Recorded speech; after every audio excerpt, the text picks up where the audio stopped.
생명과학 김호연입니다. 앞에 영상 이어서 생명과학 원에 대해서 여러분 잘 아시겠지만 간단하게 다시 한번 단원 개괄하고 단원 개괄 속에서 여러분들이 어떻게 공부를 해야 할지에 대해서 같이 이야기해보는 시간 잠깐 갖도록 하겠습니다.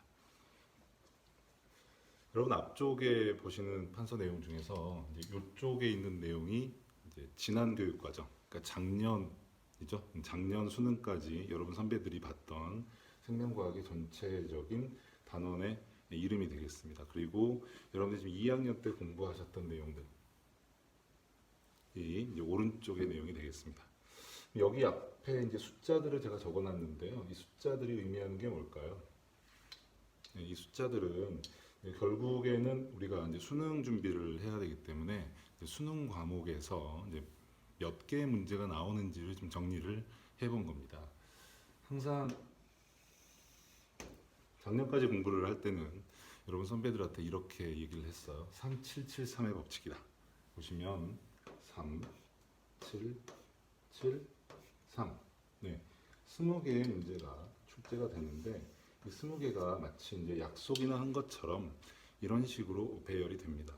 첫 번째 단원이 생명과학의 이해 부분입니다. 여러분이 공부하셨던 생명과학의 이해와 단원이 이름이 똑같습니다. 내용은 조금 다르지만 단원의 이름은 이제 똑같이 구성이 되어 있습니다. 여기에서 이제 세 문제가 나오고요. 그다음에 이제 세포와 생명의 연속성에서 7문제, 그리고 항상성에서 7문제, 자연 속의 인간에서 3문제, 이렇게 이제 해마다 출제가 되었습니다.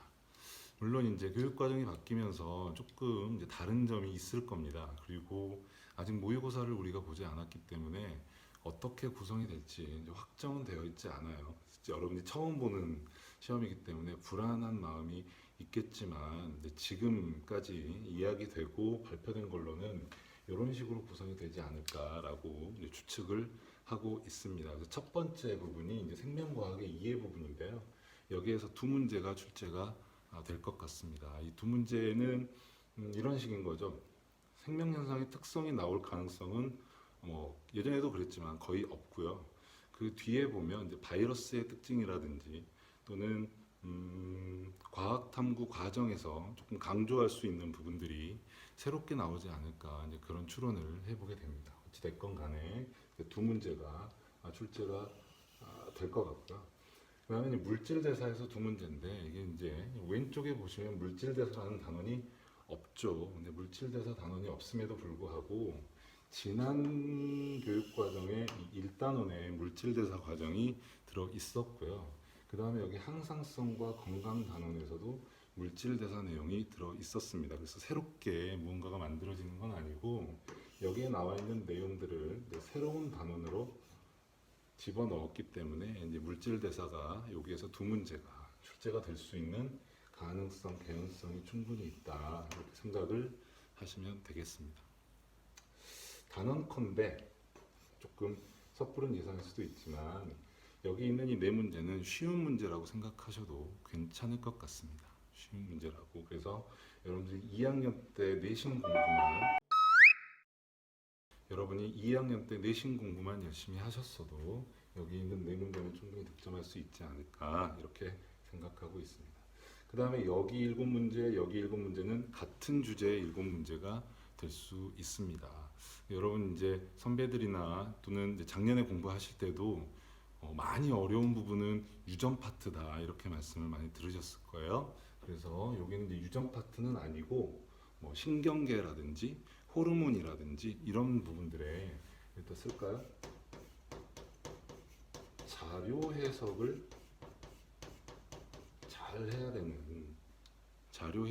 해야 되는 단원이 이 단원이 되겠습니다. 그래서 수능에서 좀 고득점을 바란다. 여기서 고득점이라고 하는 건 3등급 이상이 되겠죠. 3등급 이상을 바라는 친구들은 여기 3단원에서 승부가 거의 이제 갈릴 거라고 생각이 듭니다.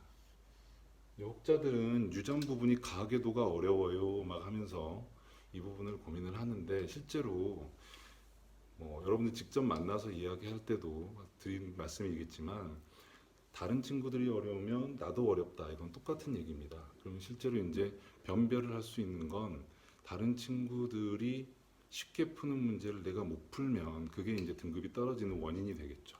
그래서 여기가 그 부분이 아닌가. 그래서 필요한 부분들은 암기를 해줘야 되고요. 또 더 나아가서 많이 연습을 해야 되고 이런 부분이 이 3단원이기 때문에 3단원 공부를 좀 많이 앞으로 이제 하실 때 많이 좀 집중을 하셔서 공부를 하셨으면 좋겠습니다. 그 다음에 유전 부분입니다. 유전이 여기 2단원이 유전이거든요.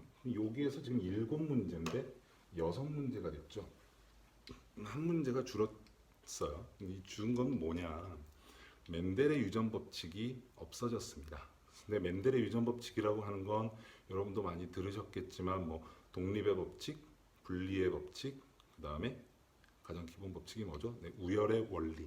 이 세 가지를 가지고 문제를 푸는 방식인데 데이터를 해석하는 게 굉장히 시간이 오래 걸리는 문제들이 많습니다. 그래서 그게 없어졌는데 좀 미안한 말씀인데 없어진 건 아니고요.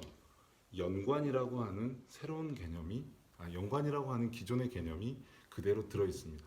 그러면 이 연관 유전을 풀기 위해서는 어차피 멘델의 유전 법칙을 알고 있어야 풀 수 있는 문제들이 아직도 존재하거든요. 그래서 이 6문제로 됐어, 멘델의 법칙이 없어졌어 그렇게 생각하실 게 아니라 충분히 전에 있던 기출 문제들을 버리지 말고 잘 가지고 계시고 공부하시고 하셔야 여기까지도 정복이 되지 않을까 그렇게 생각이 들고, 자 마지막에 이제 생태계 부분인데 생태계는 뭐 쉽죠. 여기는 이제 뭐 그렇게 어렵지 않게 수험생들이 풀 수 있다 이렇게 보시면 되겠어요.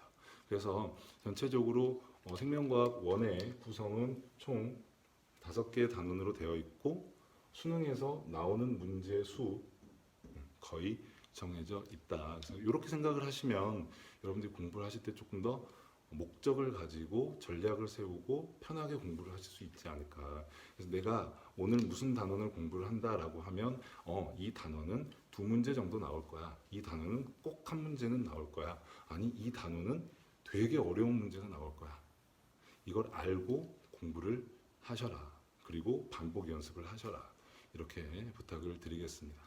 자, 다음 영상에서는 이제 1단원부터 차근차근 2학년 때 공부했던 내용 하고 그다음에 수능 수준에서 어떻게 고민을 해야 될 것인지 하고를 같이 연구해보는 시간으로 하도록 하겠습니다.